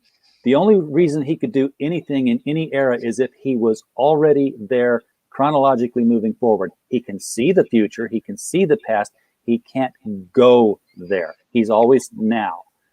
Everything is perpetual now to him. He can't change it. He's a puppet who can see the strings. He said so himself. The only way he can change something in the past is if it's his story. And he's like, okay, wipe it out, start over. Now, when we get to it this time, I'm going to do it a little bit differently. Yeah, that's exactly what it is. But no, I mean, I would basically stop what they're doing, clean slate it, and go. Yeah. If they And asked it's who gonna did be- it, I would say the one above all, which I think that's a Marvel character. But but I would say the most powerful primordial being in all of DC said enough. I've had enough of this. I'm going to restart it because it's a complete disaster. The only ones that are outside the timeline that I'm going to keep, New Gods, Darkseid, they can stay. Everybody else, Yeah. we're going to redo it all. I'm the same way. Wipe it out. Start from day one with everybody. It's going to be 5 years before you see Robin and Batman. He's going to wear short pants. He's going to be Dick Grayson. He's going to be 13. You're going to have to deal with that. Well, I'm not going to put him in short pants. I like the long green pants. You like the Tim Drake stuff? I like the Tim Drake outfit. I really like that outfit. But Dick Grayson, Robin. Well, actually, what I would do is I would put Tim Drake as Robin. I would keep Grayson as Nightwing. We'll see, but now you're no longer day one. No. Yeah. But day one starts fresh because why? Dick Grayson becomes Nightwing on his own, not because of Batman. Oh, well, now that's different now. But you've also made him older. Mm-hmm. Just as to answer Robert's question, the Green Lantern who was afraid of wood, that was Alan Scott, and that he came out, I believe it was actually in 1930, 39 or 40, around there. Was he that old? I thought he came a little later than that. Yeah, no, so Alan Scott made his debut, as I remember, in All American Comics number 16, I believe. July 1940. It'll be 40. Should be in 40. Yep. Because you had Superman in 38, you had Batman in 39, and then you had the other then there was a slow progression of like Flash and Hawkman came in 40 and Flash number 1. And then, honestly, what a stupid weakness to give to the Power Ring. Wood. I mean, every house is made of wood. And the problem, and at that point, you had the U.S. government's censor board come in saying, you need to do something for the girls because it's all about the guys. It's like that. So here comes this psychologist who creates Wonder Woman. Only thing is when he designed her and everything like that, she's always getting tied up in some kind of bondage tie up or something. That's because that's what he was actually into. Yeah, I know. Yeah. That's what I'm saying. And more guys bought Wonder Woman than they bought the other cat. Why? Because they got all these pictures of her being tied up. But in the end, she'd break free and save the day. So she'd be tied up. She'd get spanked. Her wrists would be tied together, and that would make her powerless. That carried on into the 60s. Was it 70s? It's 70s, yeah, because it was Silver Age. If her bracelets were bound together by a man, she lost her powers. Yeah. Yeah. Mm-hmm. Mm-hmm. And they had to wear the bracelets all the time because it was some sort of like a slave thing. They were it was almost like a punishment or a sacrifice to the gods that the Amazons had to wear these bracelets. Yeah. I did pull up Green Lantern's Alan Scott's chronology page. So the release date it was All American Comics number 16. Release date May 21st, 1940. That was also said to be the sequence date. In other words, if you happen to be on Earth 2 at the time, that's the date it actually happened. The release date was. So if I have it, I'll even share it if you want to take a quick peek at that. I've got his first appearance page up here on Google. It's basically a Wikipedia page, but Martin Nodell, Bill Finger, by the way. I did not realize Bill Finger's involvement in Green Lantern creation. I just saw that cartoon again the other day about what if Bob Kane had created Batman without Bill Finger, and it was like over before it began. Gosh, I wish I had a car to get somewhere. Yeah. Do you have any other colorful costume criminals that need cat? Nope, don't need any. What's with the wings? Saw him on the Da Vinci picture. Thought it looked cool. Yeah, Finger's like the unnamed hero of comic books. You know, I mean, Finger did a lot of good in the comic book world. Actually, I remember. I don't know if you guys know who Crows of Judgment is. Yeah, I watched the show.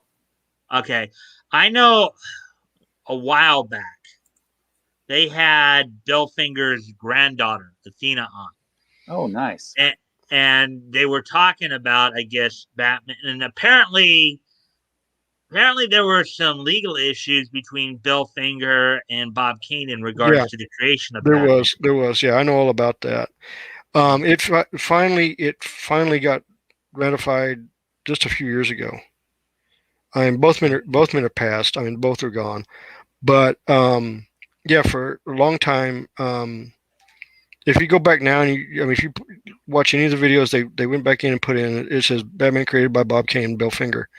They give him equal billing on Batman. Well, I mean, there from back in the 30s and 40s, though, there were a number of legal issues going on among, that was probably one of them. Also, as I mentioned earlier, the Superman Captain Marvel issue between DC and Fawcett. In fact, even Jerry Siegel and Joe Shuster had some issues with DC where they ended up leaving DC, and there were some legal issues over like Legion of Superheroes, which Jerry Siegel had created and all that, which if you think about it, kind of sucked because Siegel and Schuster in the late, even before they came out with Superman, right? Because I'm in the period just before. Remember how old they are at this time? They're teenagers. They're not. I mean, they're teenagers.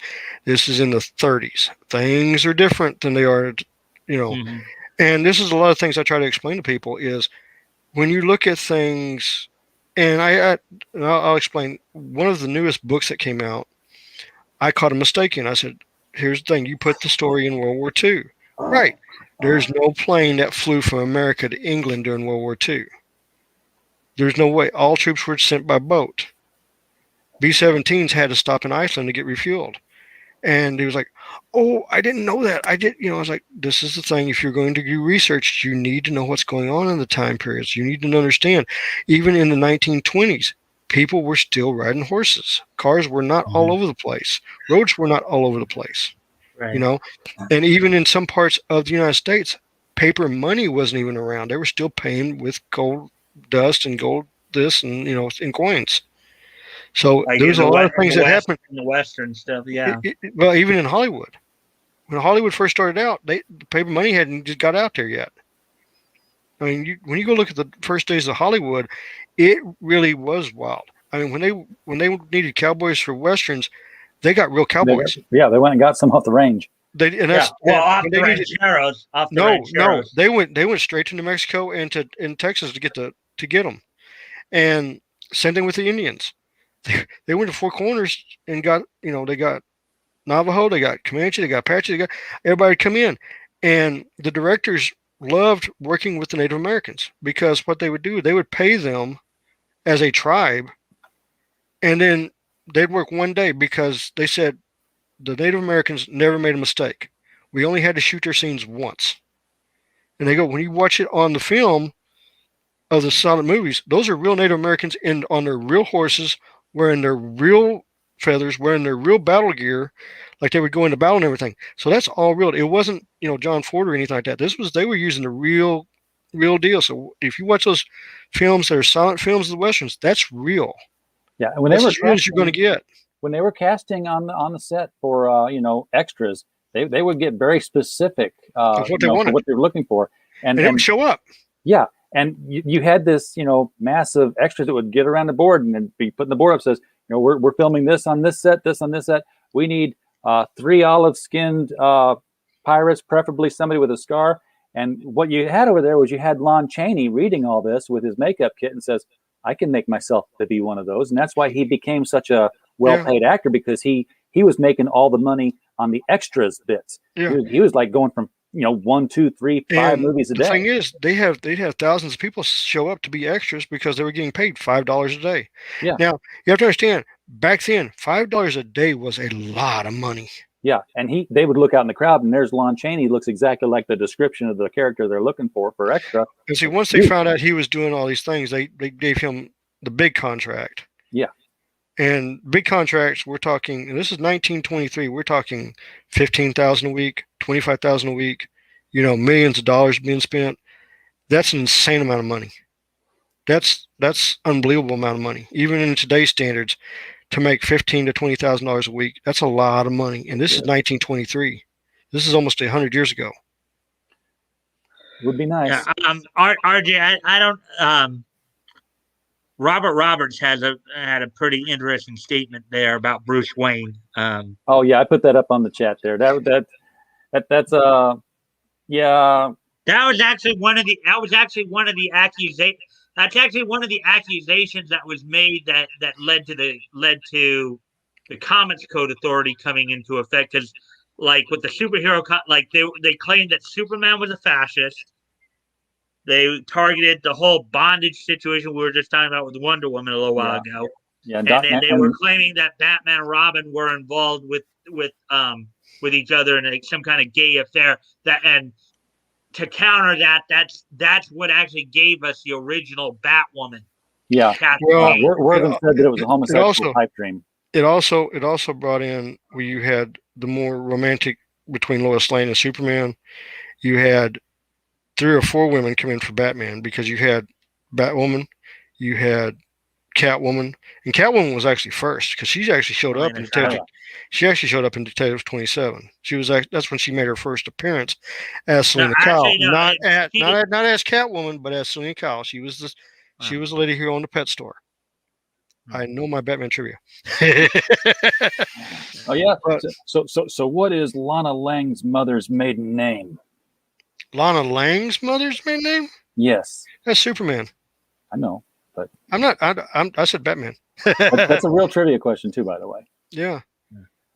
Oh, there's a lot. I have to look that up. There's a lot of trivia questions to it, But if you ever read what Schuster and what's his name were coming up for Superman was, they actually said, that because you have to understand something, and I'm going to set the record straight about Superman. Superman, not black, not white, he is Jewish. Superman is a Jewish character straight up. The 2 guys that created him were Jewish. They created him based on what their renditions as teenagers they wanted the savior of the Israel people to be like, and that's where they got him from.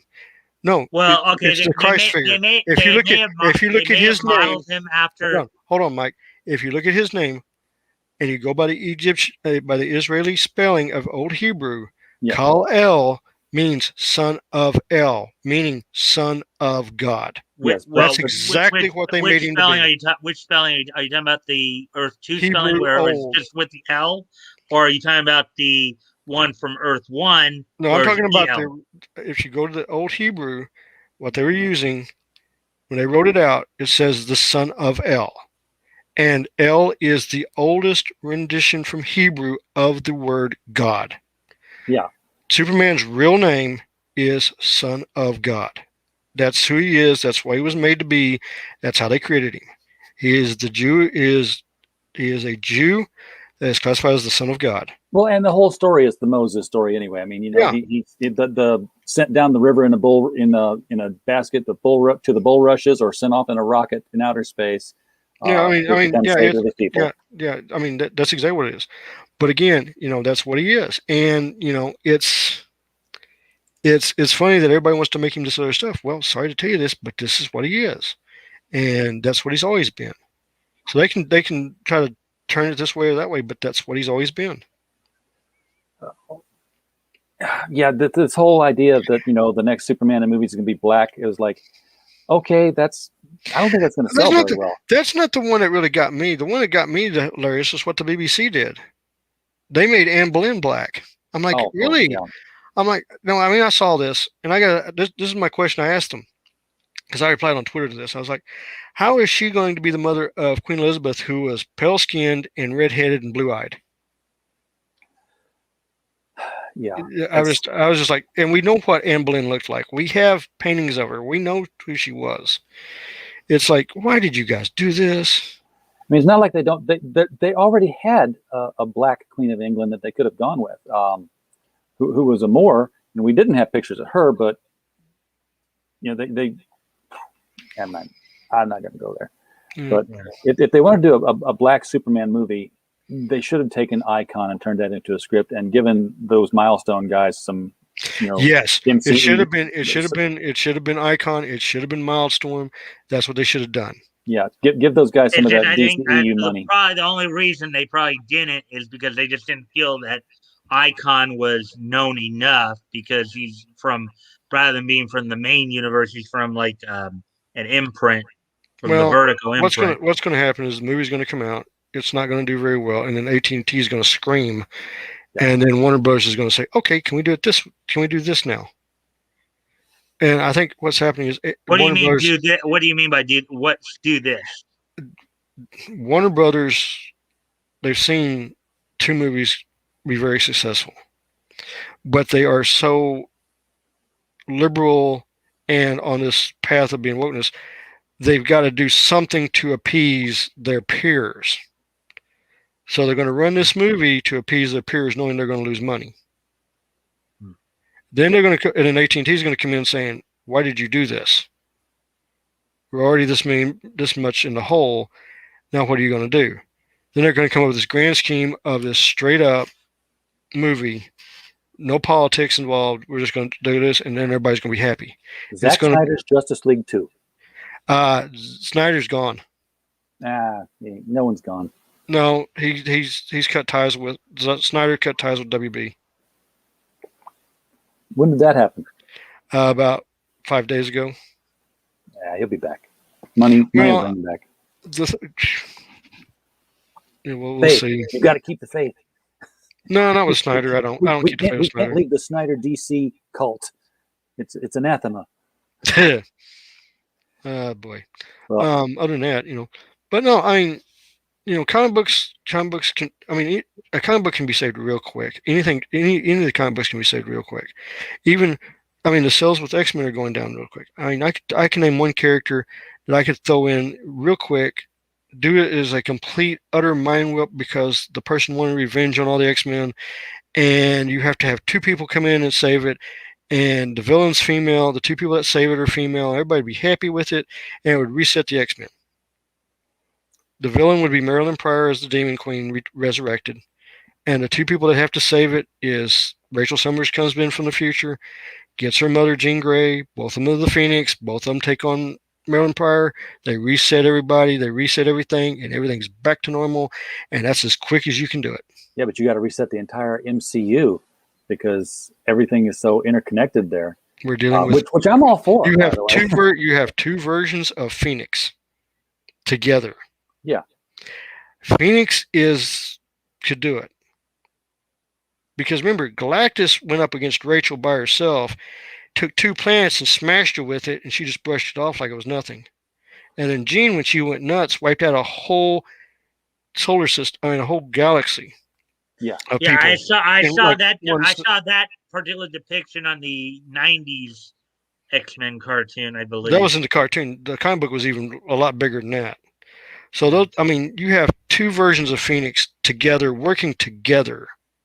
They could reset everything. They could make Thanos against 2 Phoenixes. Thanos wouldn't have he'd over and over, be like that. You wouldn't have a snowball's chance in hell. Not even close. He wouldn't have a thumb to snap. Yeah. People don't understand just how powerful Phoenix is. The entity Phoenix is. Phoenix takes the power of every living being in the known universe. That means Phoenix even draws power from the one above all. That's how powerful Phoenix is. Phoenix is a creator, could create anything she wanted to. The original Phoenix, is, and then when Rachel got it, Rachel was able to control it. So yeah, Phoenix could reset everything. So why did they go through this whole business? And was this even a real story? happening during X-Men, during all this other crap going on, You're where talking it's about like, Phoenix, who gets the Phoenix? that. I don't know where they got that idea. I really don't. Phoenix is its own entity. Phoenix chooses its host. Yeah. And Phoenix has always, and I mean, Phoenix has always been with Jean Grey or Rachel Summers. Those are the two. The only other person that's ever wielded Phoenix willingly and equally was Thane. And Thane is an enigma on himself. Well, and Thane is Thanos' son. Yeah. So, but and it's like everybody was fighting for the opportunity to possess the Phoenix as part of them. It was like a prize. It was like the stupidest contest of champions ever. Yeah, I mean, it was flat stupid. That's not how Phoenix works. And Phoenix can do whatever it wants. And then they broke the story rules and gave it to somebody who lost the battle anyway. Yeah. Like, oh well, yes, you lost the battle. You didn't go there, but we want you to be the one to get it. So we're writing you into the character. Yeah, but that's what I would do. And the other enigma is, of course, Marilyn Pryor. Yeah, that's Madeline would be. Madeline totally was a mind swipe to me when that all came out. I was like, whoa, wait a second, how many Jean Greys are there running around now? Oh, and then when she became the Goblin Queen that Inferno storyline was fantastic, especially the one they did in Excalibur where Marilyn Pryor faced off against Rachel, because Rachel came to get Nathan. And that was like, whoa, this is going to be deep. Yeah. I was thinking of a totally different character when you're talking about the Goblin Queen, specifically when you talk about heroes becoming a villain. I think I'd like to see the Goblin Queen go up against Malice. Well, that'd be good. That'd be really good. But you have the Goblin Queen, Marilyn Pryor, and the thing that got me on Marilyn on Pryor was Brett Booth did a drawing of her, and he posted on Twitter, and it is fantastic. It's a beautiful picture of her, and I was like, oh, they need to bring her back. Somehow she needs to come back and just really mess up everybody. Well, and have it would explain why the X-Men are villains right now. Yeah, it explains a lot of things. If she was mentally doing it to everybody, I know Yellow Flash has been was critical on a recent video about the whole Hellfire Gala thing. Okay, let me explain something about the Hellfire Gala thing. Okay, it's a big party. That's all it's going to be. It's a big party. Mm-hmm. Everybody's going to it, so they're all dressing up for the party. That's all the new costumes are. They're not going to go in a battle with those on. They're going to go to the party. And remember, I mean, let's face it. Remember when Jean Grey was part of the Hellfire Club? What she was wearing? Yes. A corset, a pair of panties, a black cape, and knee-high boots. Which was basically an opposite color of Emma Frost. Yeah. And aren't we all excited about reading a superhero comic about them going to a party? I was like, what happened the last time it went to a party? They talked about swords. Well, no, I mean, I'm talking about if they do it right, the one where the X-Men and the Fantastic Four crossed and all heck broke loose and Dr. Doom got involved and everything in the kitchen sink got thrown around. Well, yeah, that was in the old school of writing when things happened in comics. Yeah. Other than coffee being drank. Yellow Flash is predicting it's going to be like 12 months of just them being just at some dinner party, nothing real special or anything like that. They're just going to do like 12 months where they're going to spend 6 to 12 months, at a party. Well, I mean, again, it's Marvel. I don't have any hope for Marvel. I have more hope for DC since AT&T's involved than I do Marvel, because Marvel is owned by Disney, and Disney may have a visitor from the EEOC soon. EEOC? Oh, really? Oh yeah, Disney and Jim Henson Productions both. And what's going on with the equal opportunity? Equal employment opportunity. After those memos got released about how they were going to hire people and what they were basing their hiring on, they may be in a lot of trouble with the EEOC. Hospitality staff sued. Oh, that's old. That's an old story. That's 2016. Mm-hmm. But 2 days ago, Tim Pool calls on Disney employees to file EEOC complaints. Yeah, I actually got to read the memos that were sent out, and I was like, this needs the EEOC to look at, especially that one from Henson Productions when they made their statements about who they were looking to hire. I mean, they went specifically for a specific race, specific sexuality, specific heights, and everything like that, and that doesn't fly. No, it doesn't. Can't do that. And Disney's memo that they had on there. It's the thing, And see, Disney's memo that was up was on their business website for their thing. That part has been taken off too. They pulled it off too. Forward. So they're both. EEOC looks like they're fixing to get involved, and if that happens, you're going to see a big change in what's going to happen with all those companies. Well, to bring up some cartoon news that kind of came up this last week, I think I'd mentioned to you guys before that MeTV had been starting to show some classic cartoons to tune in with me on the weekday mornings, and then having their own little Saturday morning block. Yeah. With the Paramount franchise with Popeye and Betty Boop, Warner Brothers with the Looney Tunes, and MGM, with Tom and Jerry and Droopy and all that. Well, apparently they just recently picked up the DePatie Frayling library, which of course consists of Pink Panther, The Inspector, Roland and Ratfink, and they started showing those cartoons along with the other ones. So they're, and of course they have the Flintstones and the Jetsons as well for, on Sunday mornings now. But basically, yeah. So apparently MeTV is expanding their cartoon library to show on there. And you can tune in with me every weekday morning at like 7 a.m. Eastern and Pacific. I was never a huge Pink Panther fan as a kid. It bored me. I liked The Inspector. I thought The Inspector was great. Yeah, and then of course, I was excited when the movie came out because for me the Inspector Clouseau. Oh man, yeah, he was fantastic. For me, the Pink Panther movie was going to be like the first time in my life, outside of the Batman '66 movie, that a cartoon was going to be done into a live action movie, and I'm like, I have no idea how they're going to do this. And then to find out that, oh no, the Pink Panther is a diamond, and it's all going to be an Inspector.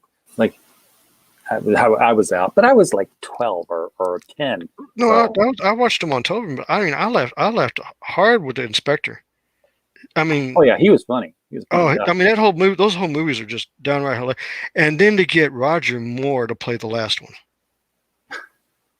I was like, the Pink Panther, Inspector Clouseau, played by Roger Moore, James Bond, at the very last movie they made of the Pink Panther series, to homage because what's his name had passed away, right? And they did it for him like that, and I was just like, oh my God, how did they get him to do this? And then he said, well, he wanted to do it because he was a big fan of the show, and that's how they got him to do it. So. Well, guys, we're closing on 2 hours here, so if there's anything hot that you've been sitting on, now's the time.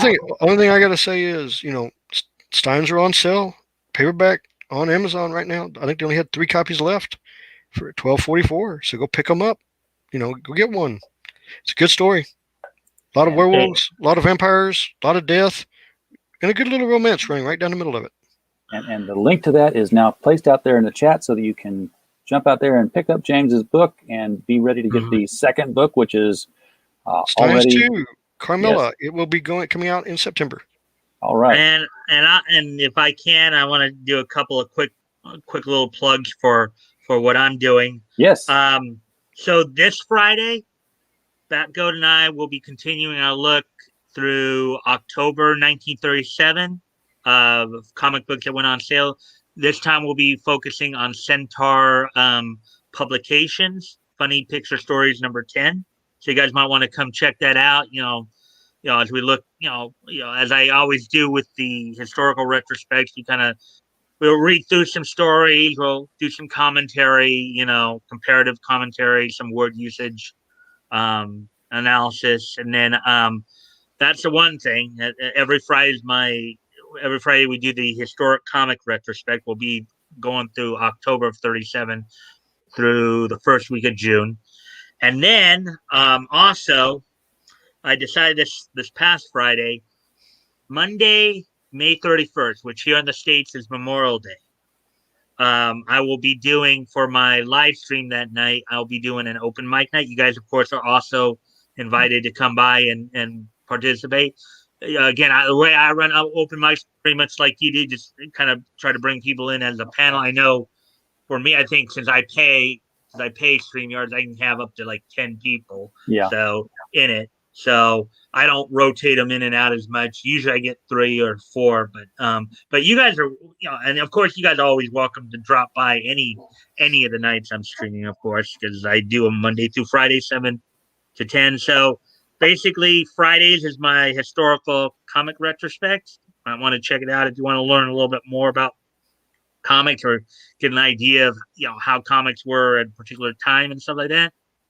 And also Monday, May 31st, I'll be doing an open mic night. Anyone and everyone is welcome to drop by, hang out, and that's it. And folks, that is the mic stand here on YouTube. I got to remember where we're at here. I'm getting the link. Yeah, to the I'll even grab the link to my channel. That already might help, got you. right? Already. Oh, you already got me. That's what I was digging down in my other YouTube window for here, was to find it. Okay.